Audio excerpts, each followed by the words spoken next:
So today we welcome Martin Babinec, who founded and helped build TriNet, a company which is listed on the New York Stock Exchange and is now worth billions. He is Upstate New York's most active early stage tech investor. He started Upstate Venture Connect, a non-profit organization dedicated to accelerating the growth of startups across the region. And he even ran for Congress as a third-party candidate. So you've worn a lot of hats, Martin. He's now authored More Good Jobs, which is going to be the subject of this talk today. So that's an entrepreneur's action plan to create change in your community. Martin, welcome. Thanks for inviting me. Happy to be here.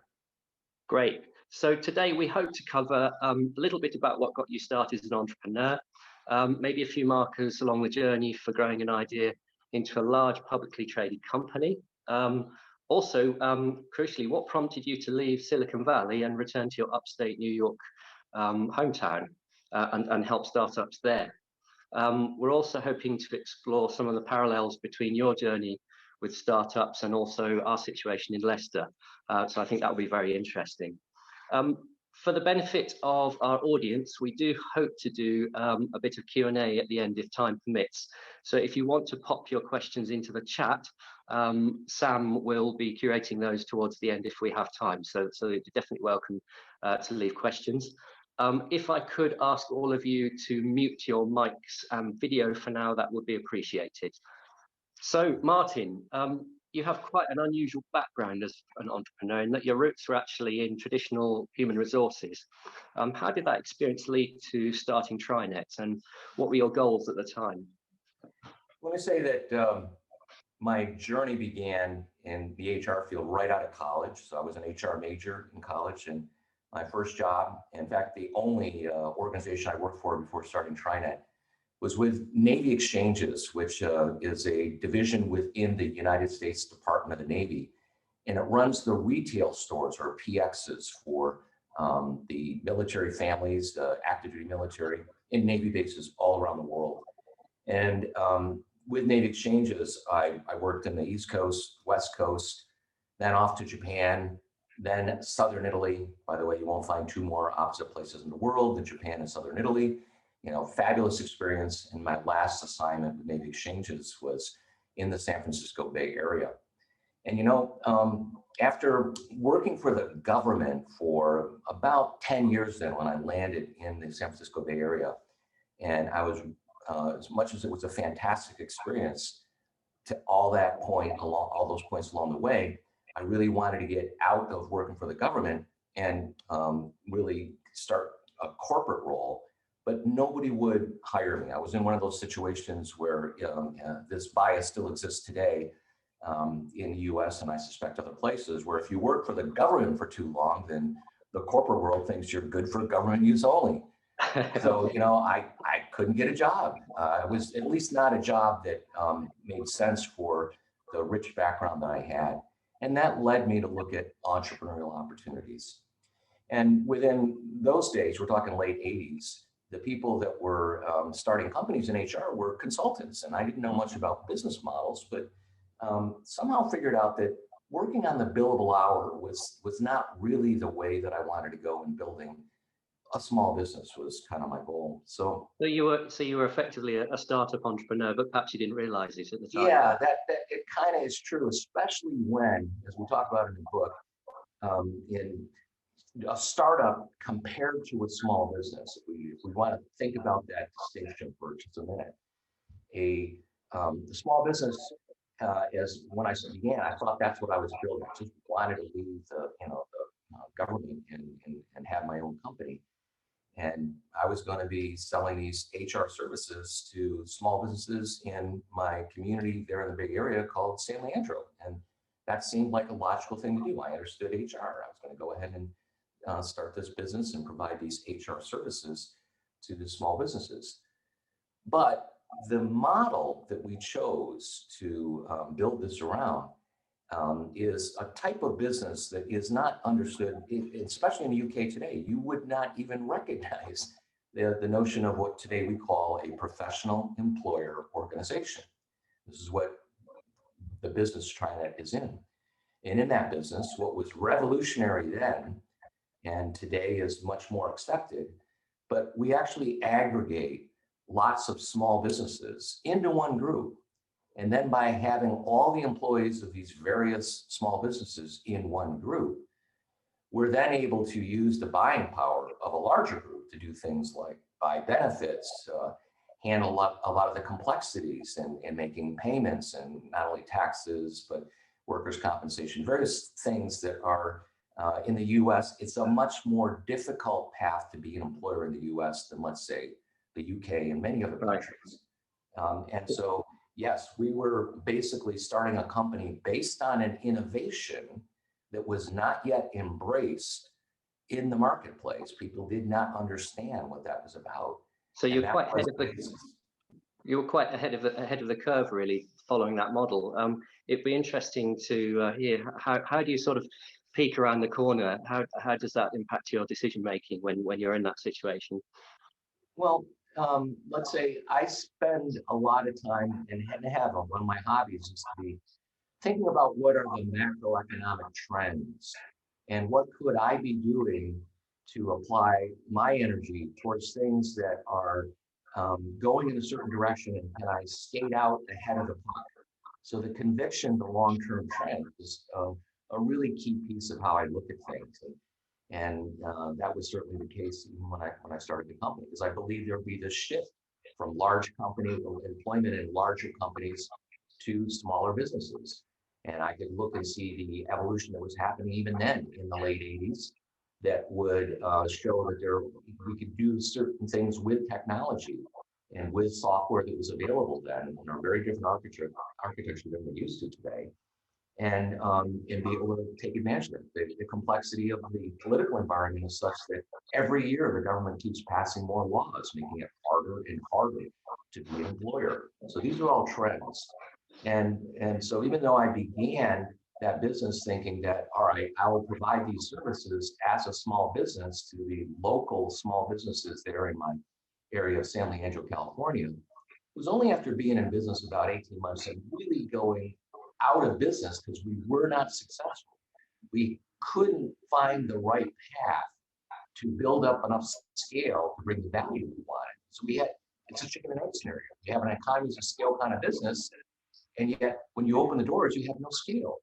So for 18 months, we're struggling. We're about to go out of business. It was our first near-death experience. That's quite a common experience for anybody, even ambitious businesses, isn't it? How did you break out of that death spiral? What role did Silicon Valley and its community play in that? Well, in that scenario where we're trying to figure out how do we keep the ship afloat in really dire circumstances, had borrowed by that point every dollar I could possibly borrow from family, friends, wherever I can find it, maxed out credit cards, cashed out my retirement plan, over leveraged the house that we owned, and was obviously not drawing any salary, had a small staff, but really started without enough assets for this kind of business. And what we went through was an analysis of the marketplace and said, for the services that we have to offer, maybe it's better that we do this counterintuitive shift to say, let's be a vertical market player, meaning instead of what I've been doing in the first 18 months of saying, I'd sell TriNet services to anybody. It didn't matter what their business was.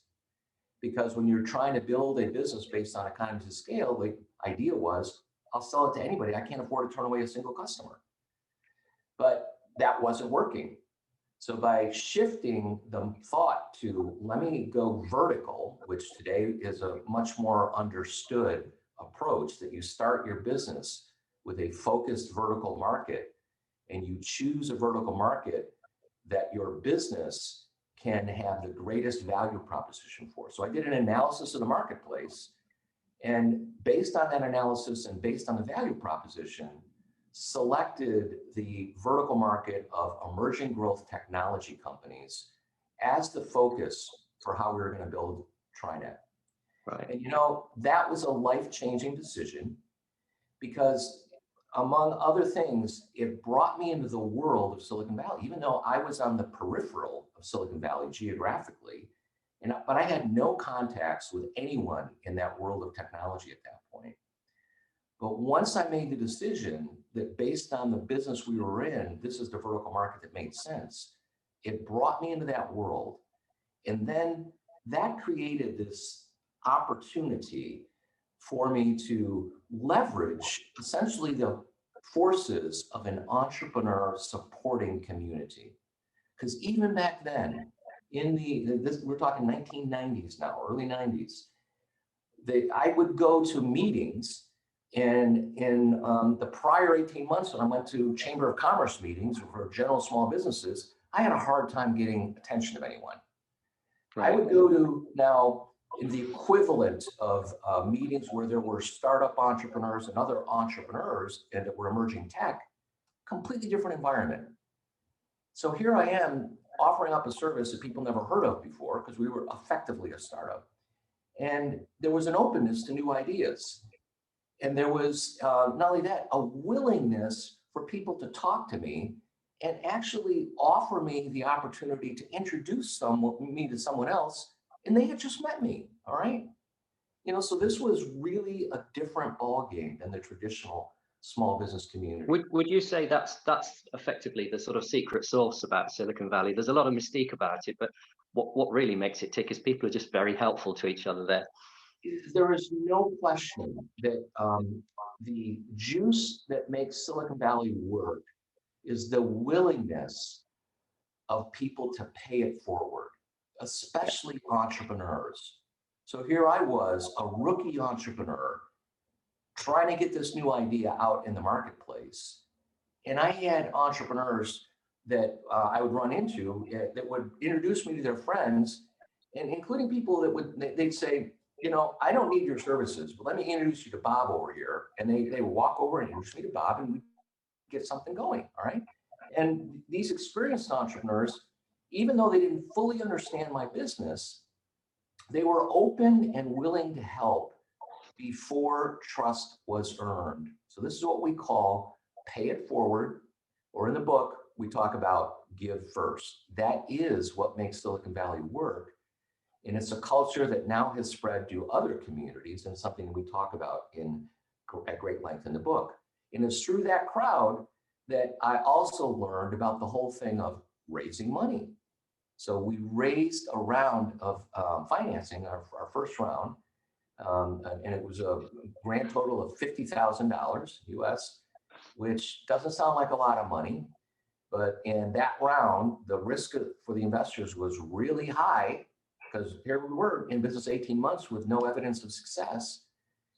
They invested in me as an indication of the belief in the strategy of selling these services to emerging growth technology companies, and the fact that they believed in the vision and in me personally. And it's a commitment that I made to them to make sure that they would get their money back. And that drove a lot of decisions over the upcoming years.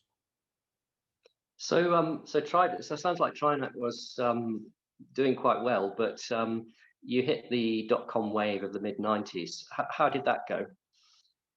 That was an exciting time. So yes, we got through that initial growth phase, and we rose to a point where we were profitable and growing.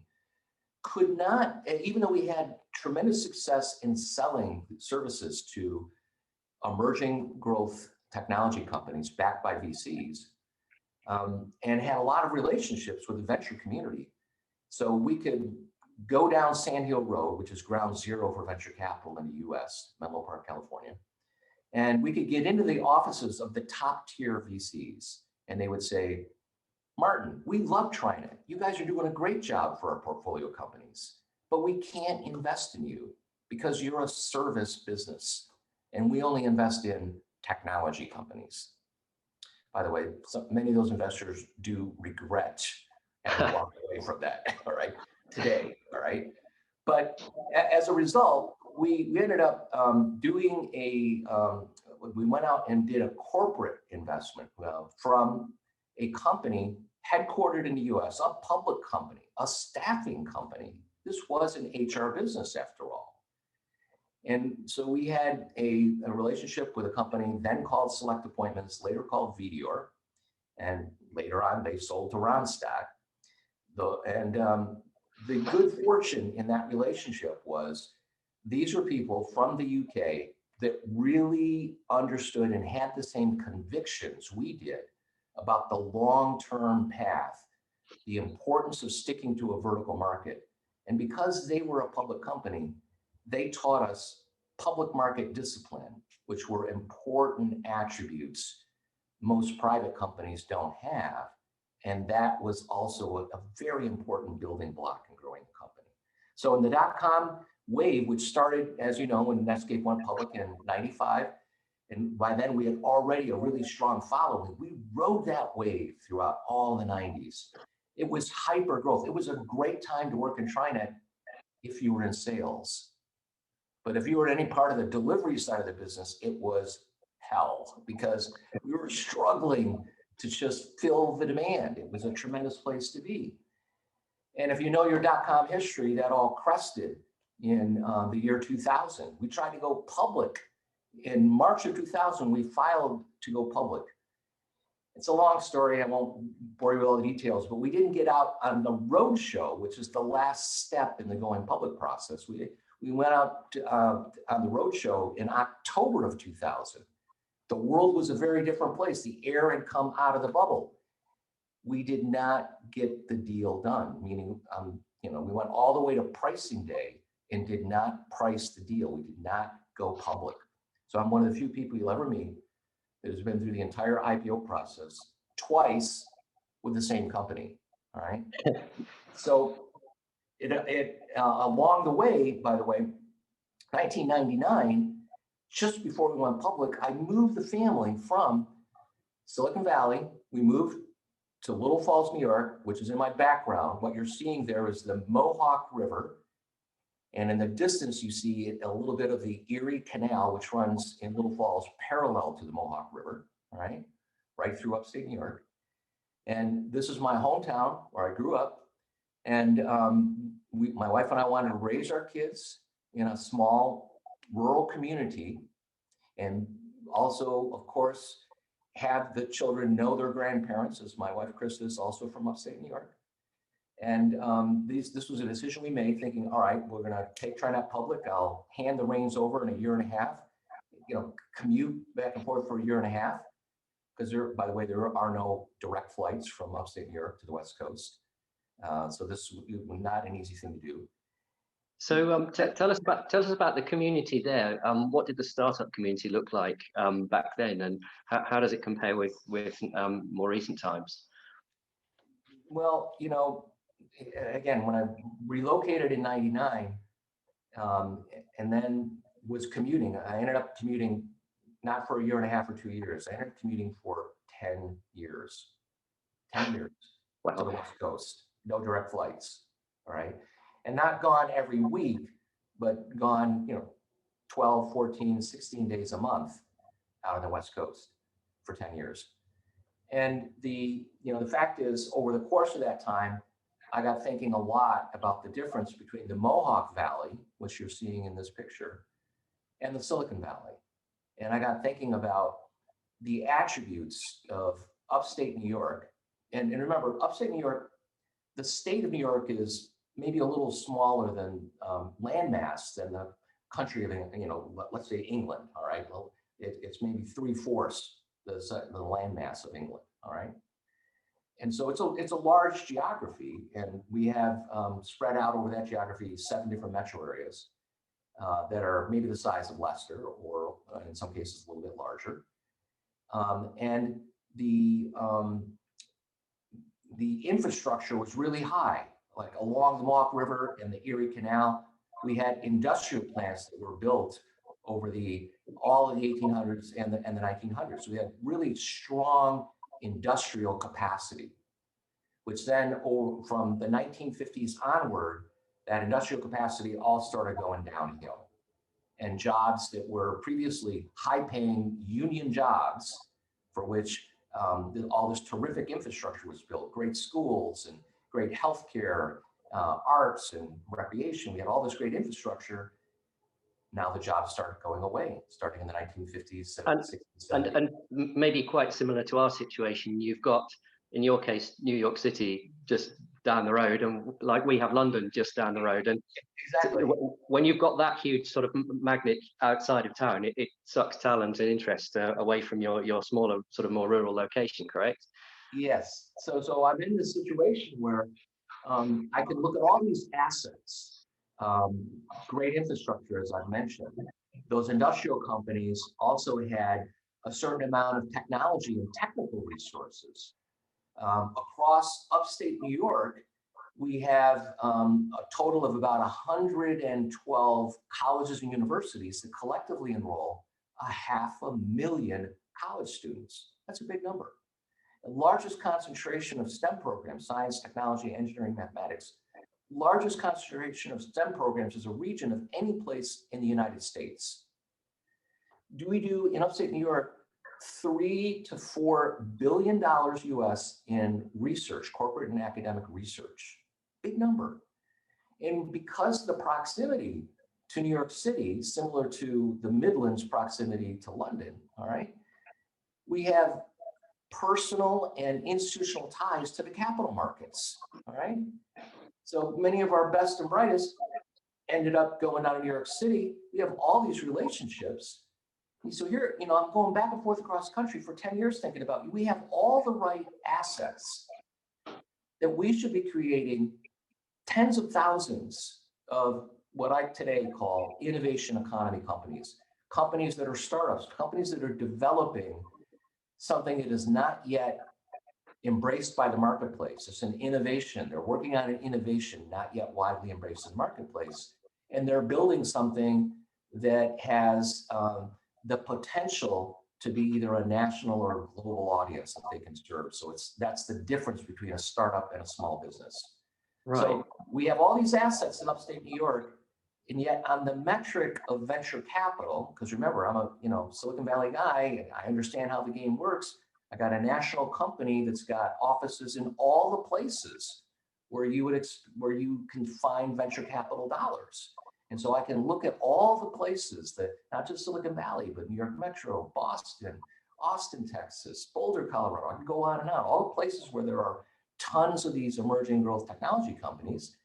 They're receiving this venture capital, professional investors going into the highest growth companies. We in upstate New York have all the attributes.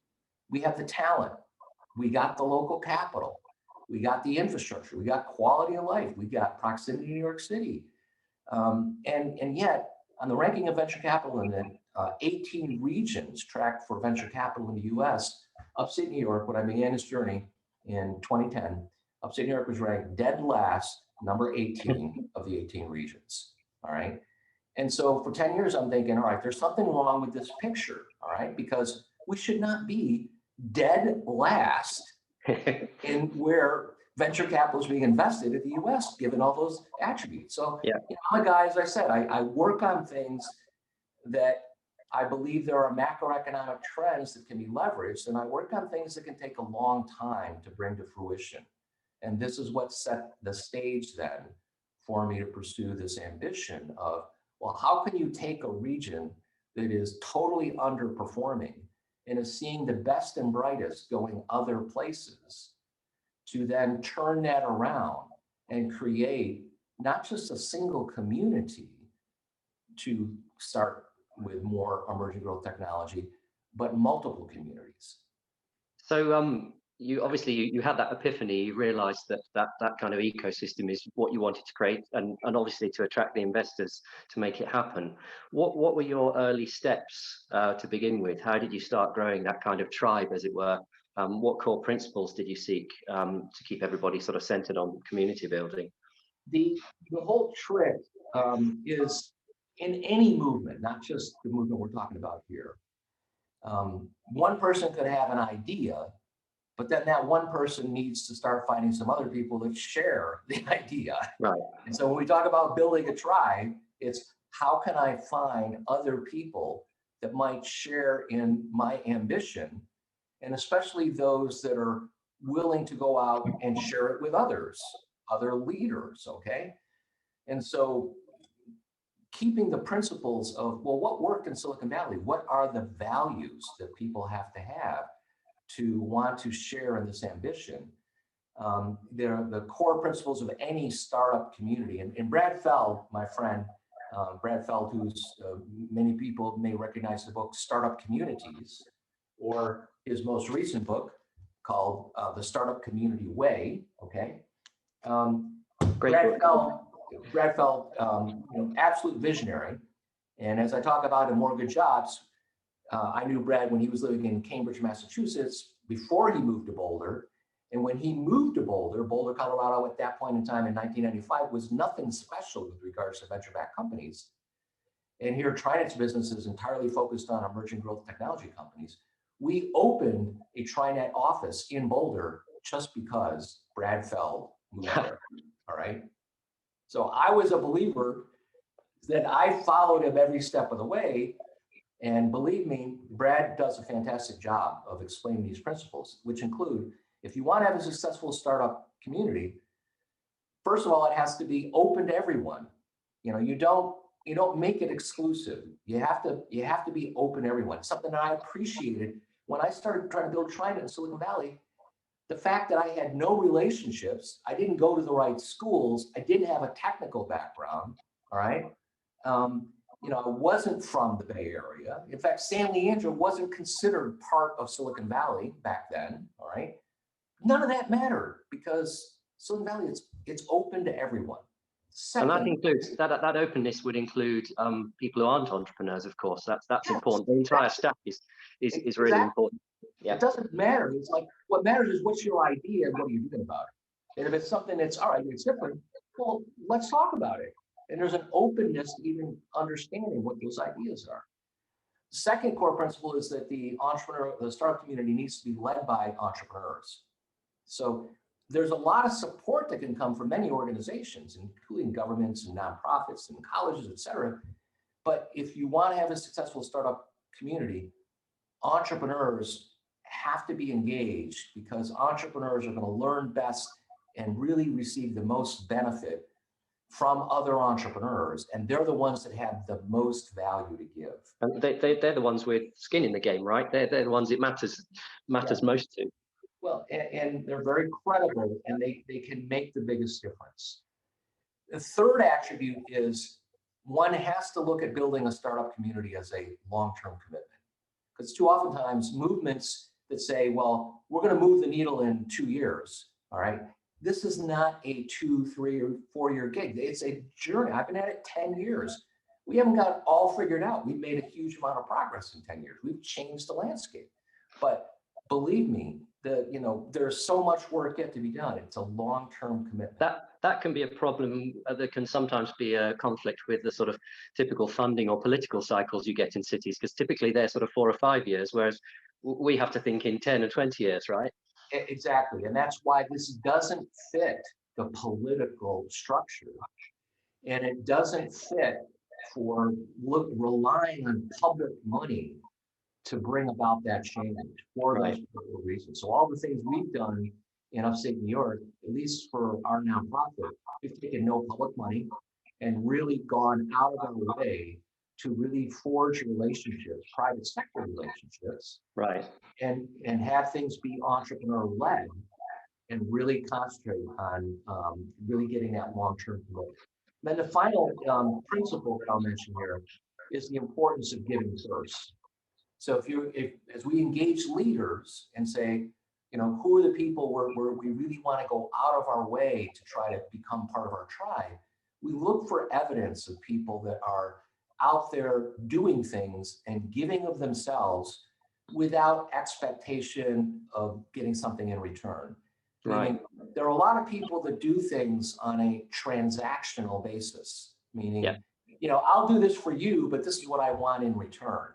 That's not a formula for success if you want to build a successful startup community. So and a lot of sort of traditional networking gigs that the one can go to, often when you actually look sort of behind the curtain, is where everybody's actually there just trying to sell something rather than going out to see who they can help and assist, and that's the big sort of cultural change, isn't it? Exactly.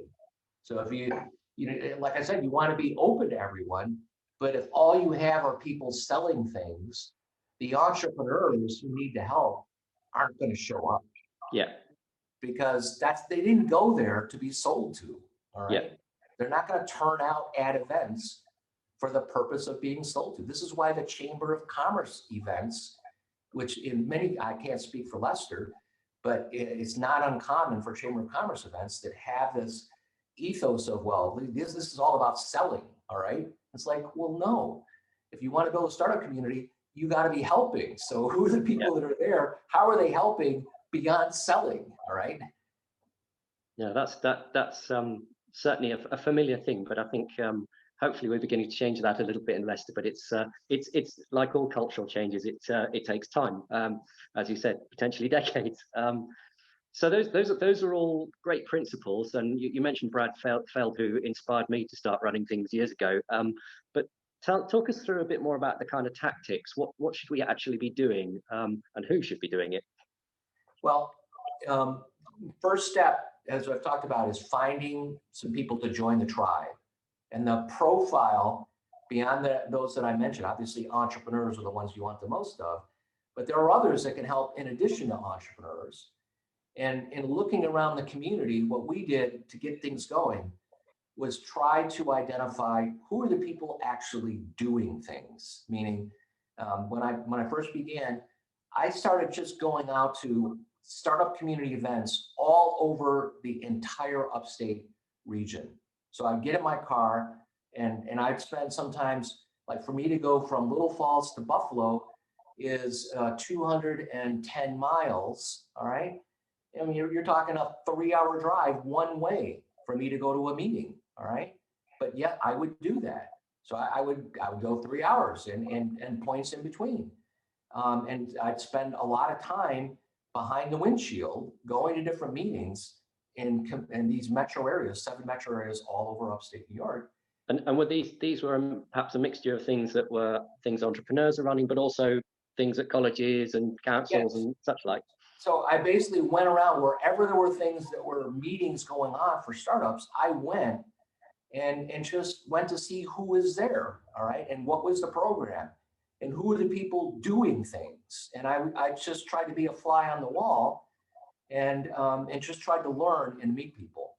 And then when we got to a stage where we actually launched a nonprofit with this goal of trying to build startup community across the entire upstate New York region, then I had people, the doubters, the doubters all said, well, why the heck would you start a nonprofit to do this? All right, we already got, 25 nonprofits that have some kind of mission. The last thing we need is another nonprofit to do this, okay?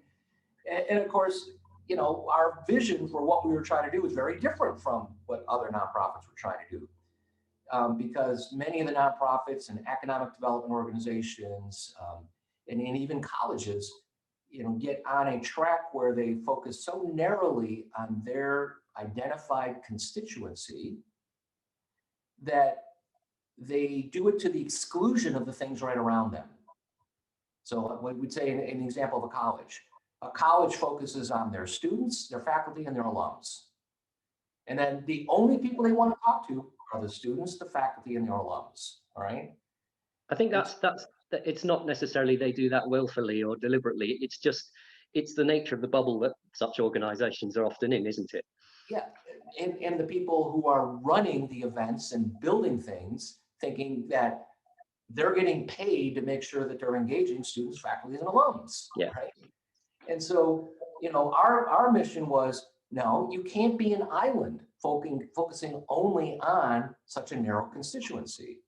We have to bust down those silos, and we have to work with people, even in the university environment, who would show the capability to do things engaging the community more broadly. So when I say we focused on the doers, we'd go to college events and we'd see who's actually doing something in the university environment that's interacting with the broader community beyond just students, faculty, and alums. Yeah. All right. And dare I say that same principle applies as much to the entrepreneurs, because not every entrepreneur is a doer when it comes to community things. Some of them can be just as blinkered as anybody else and not really want to help anyone. Yeah, but I'm telling you, there are a lot of good people out there. All right, and that's another lesson that I can share.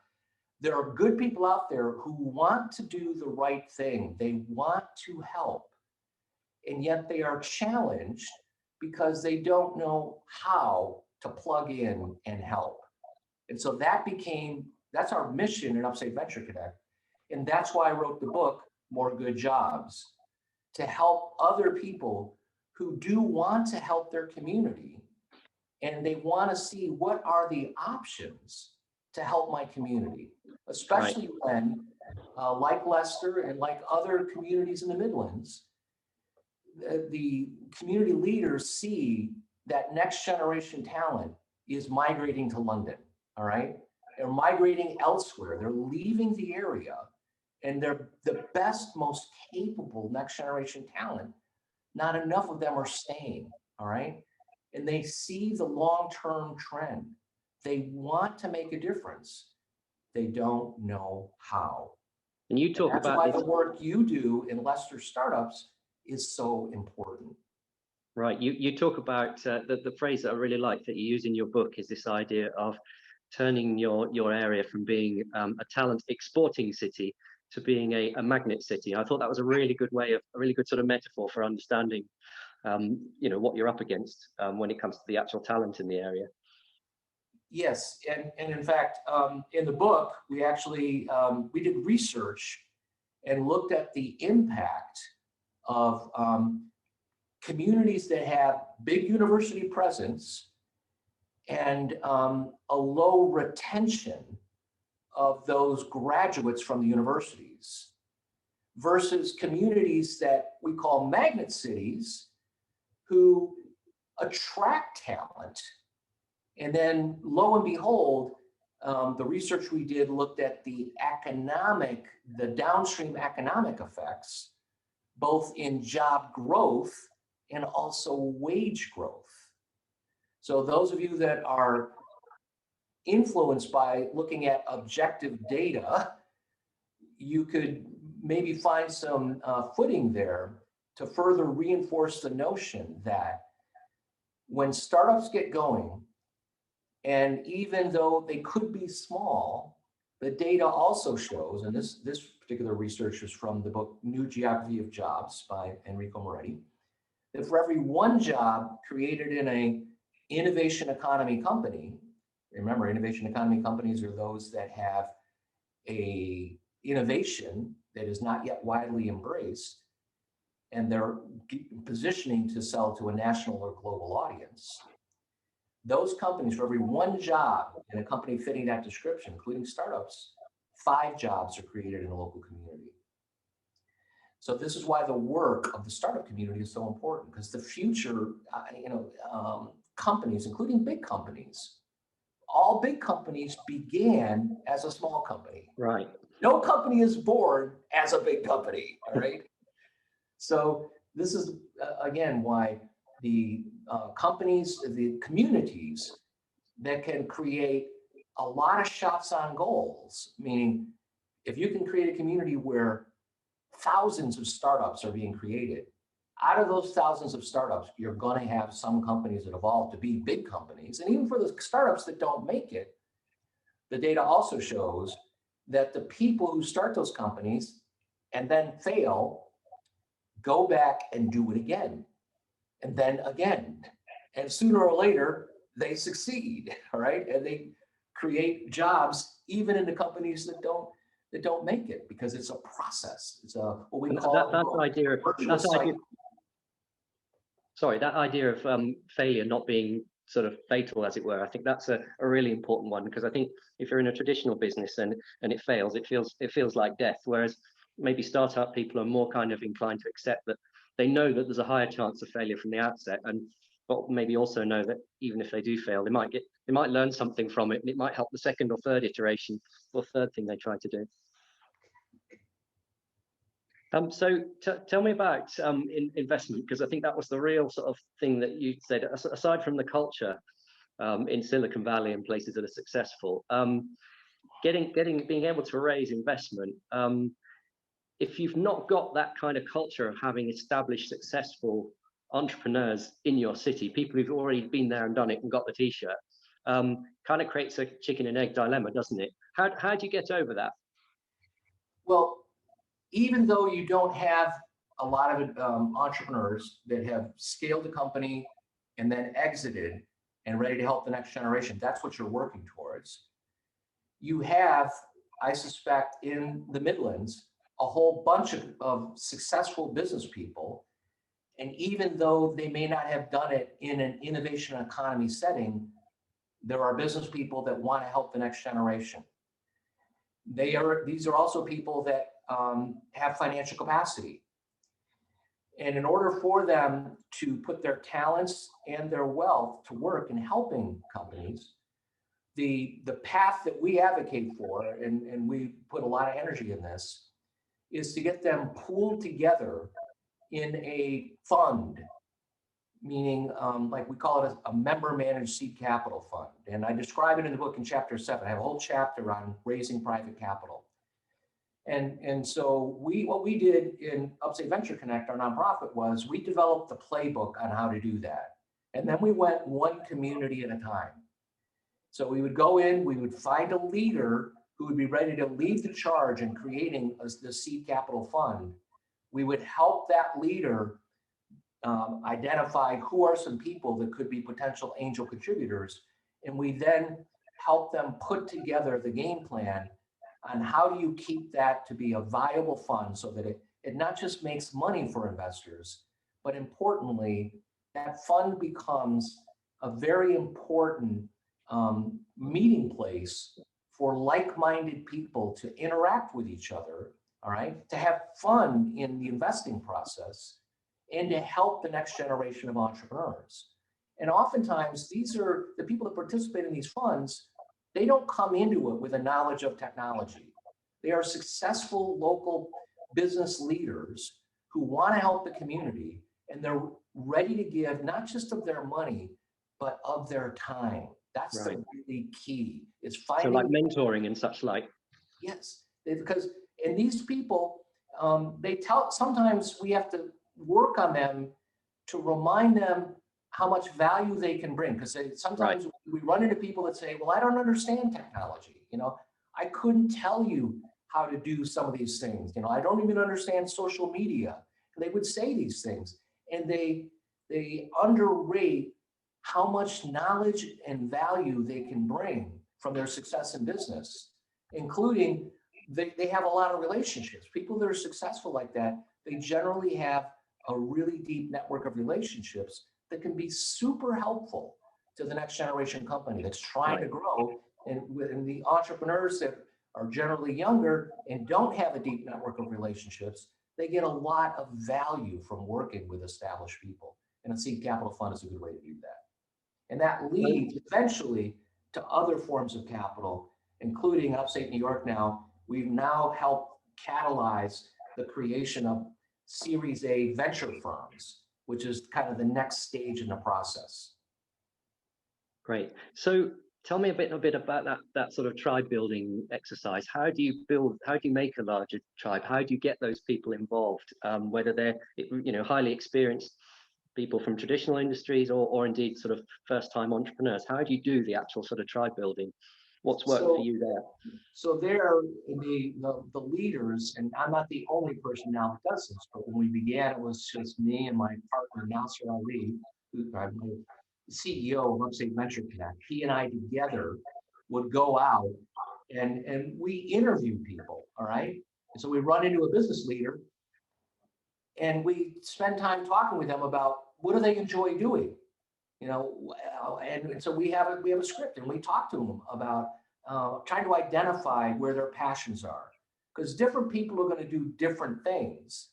And the key to build a tribe is not to expect that everybody's going to do what you want them to do, but rather it's up to the leader to identify through the right questions, what's the interest of the person we're talking to? And how can I know enough about that person so that the suggestion I make on how they plug in is the right one that gets them interested. So in the book, I think that's chapter 6, where we talk about engaging highly influential people with the right ask. And usually it begins with things that are small. And also by leading by example with give first. So if I've met somebody that I think this is someone that can really help us in the startup community, and I'm nurturing the relationship, I don't go in and say, we want you to invest X number of dollars and join this seed capital fund. No, there's a series of steps to get that person moving in the direction. And we move someone along the nurturing process in part by giving first. What are things I can provide to the person I'm talking to that I'm not asking for anything in return? I'm just helping them. You've talked a lot about the importance of the community being led by entrepreneurs and business people, but it'd be interesting to talk about the public sector organisations, the councils, development agencies, chambers of commerce, etc. Certainly, the experience here in Leicester, they've been incredibly supportive over the years. But what's the right way for communities to engage with them, and what's the right way for them to engage with entrepreneurs, would you say? Many of those organizations have a certain amount of power to convene, all right, which is very important, because when you have a constituency that identifies with your mission and you've got people that are in your network, that's a really valued resource. Right. And the challenge is something we touched on earlier, where too oftentimes those organizations think too narrowly and think that all of their value should be aimed only at interacting within that chosen constituency. And they don't think broadly enough about how can that constituency be mobilized in a way to help others that are not within that narrow. And how can they share, all right? So let's say events, as an example. An organization does events, who do they market it to? If they're only marketing it to their constituency, it's a big miss. Yeah. Right? So if there are things that are targeting specifically the startup community audience, why not put it on the Leicester Startup Community calendar? All right, like put it on as many community calendars as possible. Market things broadly where there is this interest in how we're trying to help the next generation company. A second thing that they can be doing is also making it easier for their constituents to participate not only in events, but also in referrals, all right? Because where they have people that are highly influential people, or HIPs, as we talk about in the book, you have the chance to have people with a lot of influence helping those that need it. But in order for that to happen, they got to connect, all right? So within their network, if they can be encouraging, how can we engage our network to help those not only within our defined constituency, but other places? We want referrals being made, all right? Because in general, I would say when it comes to highly impactful relationships, they come to us through one of two channels. We either bump into somebody, in the book what we call a creative collision, or that relationship that ends up having a huge impact on us gets referred to us by someone who we already trust, referral by trusted source. So we think about the mission of how do you really change the culture of a community. You want as many people and as many organizations as possible trying to scale up the volume and the quality of both creative collisions and referral by trusted source. So these organizations, if more of their leaders adopted that philosophy of we're in the business to be more broad in how we can scale up creative collisions and referral by trusted source, and we want to start working with partners, other organizations and other entities and other universities, and work together to increase creative collisions and referral by trusted source. And this is how change can be made. And certainly I've observed in Leicester, there's a big sort of commitment now to improving graduate retention in the area. So that certainly plays into that agenda. And if you do create those collisions as you described, and if universities are hugely involved in that, that in the end, that actually does, that's a big part of solving that problem is, you know, somebody graduates and you can make a great introduction to a local firm, whether it's a startup or an established business. That's exactly the right sort of thing to do. But you can only do that, right, if you've got those connections in the first place. Yeah. But remember, don't limit it to just Leicester. I mean, like, of course, how far away is Birmingham? You know, like, Yeah. who else are our neighbors in the Midlands? Yeah. And do you need a passport to get from Leicester to Birmingham? It can feel like it, but no. You know what I mean? And it's like that's collaboration that when the startup community in Leicester isn't huge, the startup community in Birmingham or Derby isn't Yeah. huge. But, you know, when you do a little bit of traveling around and find that there are some things going on in those other communities, Yeah. and then you actually reach out and share information about events, share some referrals that can be made, all right? This is where your highest value people can have the greatest impact, because Yeah. now you can extend the reach of the network. This is what we've done, again, across all of upstate New York, 3/4 the size of England in terms of landmass, all right? And it can be done because it's not that vast a geographic distance. Yeah. Well, it's spitting distance by comparison to the sort of distances that people drive in America. So, you know, Leicester, Nottingham, Derby in particular, they're just really very close. So that's great advice. We've got a few minutes left, and this would seem like a great point to break out into some audience questions. I wondered, Sam, if you're there, if you'd like to wade in and give us some of the questions that we've had coming in. Sure. We've had a lot of discussion in the chat about which other cities in the UK might be classed as a magnet city or attractive for entrepreneurship startups. And actually, Martin, we wouldn't expect you to answer those questions. So we talked about places like Manchester and Leeds, Bristol. So that's been, people have been contributing there. One of the things someone else commented on, Bill, in your book, Martin, you talk about the research that Moretti conducted, and you then built on that and devised two of your own metrics, retainment quotient and magnet quotient. So this is about graduates staying in the city and then obviously attracting new ones in. I was wondering if you could just sort of briefly discuss why you did that and how long that type of analysis took, or that, you know, because you partnered up, I think, with some professors or academics to conduct that study. Is that correct? Yes, I mean, it was a big undertaking. In fact, it delayed the production of the book by a full year. So, because like I'm not a researcher, okay? Like, and I read Moretti's New Geography of Jobs, which I highly recommend, by the way. Yeah. Fantastic book. And that really crystallized for me the importance of trying to be objective, because I had a lot of anecdotal evidence for the things that I've described here. But when I read the first draft, we got to a stage where the book More Good Jobs was done. I read the first draft and it didn't grab me out of the starting gate because I felt we didn't have enough objective basis for some of the assertions I was making. So I went ahead and then began this process of engaging with academics to help me do some research. And it literally added a year to the process because it's not easy. And maybe it works a little different in the UK, but in the US, you know, the academics have their cycle. The academic calendar drives everything. And, you know, in business, we have a tendency to just try to like go for it. And there's a lot of issues, again, that it just doesn't work that way in academia.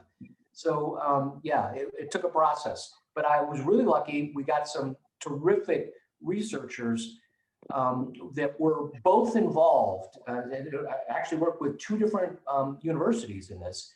And the people that helped me with the research were both involved in startup community efforts, and which helped a lot because they had passion for the subject. And what we did, and I'll give a hint for anybody that's in this audience that is even thinking about doing research along these lines, our research effort included leveraging not only the traditional government data, that the U.S. puts out on jobs and wages and stuff that is generally available for general economic stuff. But importantly, we also leverage TechCrunch and Crunchbase, which has data that we found really helpful because that's how we were able to look at trends. We looked at, for example, where did talent migrate from and to? Meaning we chose certain cities that met our criteria. We were specifically looking at cities in the population 1 million to 2 million range that had strong university presence. And we then tracked through Crunchbase where did those graduates go? What cities did they go? And where do they show up in the Crunchbase data? What did they graduate from this college? Where did they go? And that was what really turned on this illumination around talent exporting cities. We're seeing the large number of people graduating and moving to select cities, and talent magnet cities were attracting people to come there, all right, that had essentially technical degrees coming from universities, and they were attracting them. So yes, the research was an important part of reinforcing this thesis that if you want to grow a lot of jobs, you don't want to be a talent exporting city, because the data shows your job growth is going to be anemic, if not declining, if you end up meeting this definition of a talent exporting city. On the other hand, if you are attracting talent, so you have a retention quotient, you are retaining your graduates and you're attracting talents, you will grow jobs. Great, thank you. That was one of the things that stood out for me in the book, and I'm really glad you talked about that. Got time for two other really quick questions, if that's all right. Pretty good one here. What are a good set of measures for Leicester Startups or the Leicester Co-working Project to monitor success? Actually, we might have just touched on some of those. I don't know if there's anything to add there. Well, when I think about, I wouldn't try to measure co-working success from an economic standpoint. Is the top barometer for startup success. If you want to create a successful community, the things that you want to be tracking are to what extent are you engaging experienced entrepreneurs? Look at your bench of experienced entrepreneurs. Who is participating in your activities? Look at not only the activities you are managing through Leicester Startups, but look at the other organizations that could be doing things that are startup related. And to what extent are you actually engaging experienced entrepreneurs in participating in events, and then eventually in referrals? So, we at Upstate Venture Connect are still on that journey of how we actually track the volume of referrals. And we got different mechanisms and different approaches to that. But you want to be able to see evidence of referrals by trusted source, because that combination of getting people to turn out and participate in events, having creative collisions, and then referral by trusted source become the key metrics that you want to be looking at for success. So you've already got a great start. You've begun building a community. This is why I'm here. I'm really pleased for the opportunity to help share a few things, and I hope by looking at the book, where we got a lot of other ideas. I mean, we call the More Good Jobs book a playbook to give you ideas on how do you engage highly influential people? How can you scale up the volume of events? How can you communicate what events are out there? What channels do you use?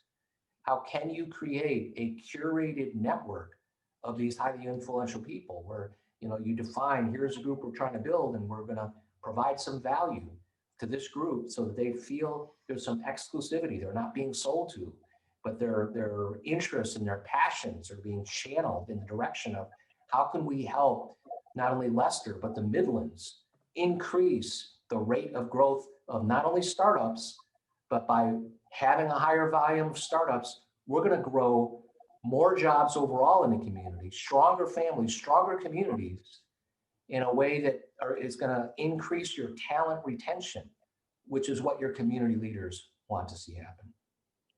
Martin, I was going to finish up with asking you to summarize and give some takeouts, but I think you've just nailed it perfectly. Well, I was looking at the clock and saying, man, you guys, got me going here. I thought we ran out of time, so I wanted to squeeze that one in. Yeah, that's been absolutely fantastic. A really good pep talk, and thank you so much for sharing your expertise. It's genuinely inspirational. And I know when I first read Brad Feld's book, that was a great inspiration, but quite sort of philosophical. And I think what you've done with your book is made it much more practical and hands-on, which for somebody like me who just wants to see stuff happen, that's really what I needed to see.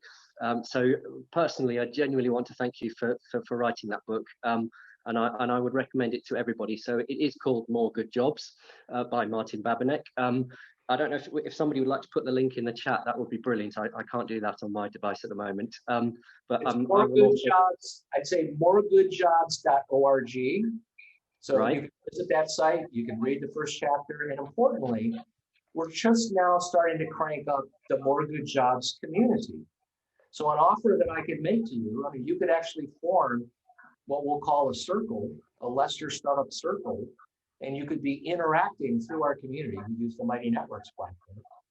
And those of you that, as long as you wanted to curate that, we could help increase the visibility to the Leicester Startup community. And let's do that. Resources, all right? Let's do that. I don't think that's a big ask to you. So let's make that. I know I'm already on your .org community, so I will do that. Just to finish up, as we discussed, if any of this excites anybody who's listening, whether you're an entrepreneur or you work in a public sector organization, university, please do get in contact. You're welcome to contact me. You can reach me, ben@leicesterstartups.com, or have a look at www.leicesterstartups.com. There's a newsletter we send out every week. Lots of great ways to interact, and looks like we're about to add a really good new one. So with that, Martin, I will say once again, thank you so much for sharing your expertise. And if you don't mind, maybe we'll have you on again in a few years or maybe in a few months to see how things are going, if that would be okay. Keep me posted. I'll be seeing, I hope, some activity right through the More Good Jobs community, but keep me posted on the progress. And, one of these days, I'm sure I'm going to be stumbling around the UK and would love to stop in and yes, meet please. people in person someday. All right. We'll make that happen, and keep me posted on your progress. I definitely am curious to see how it unfolds from here.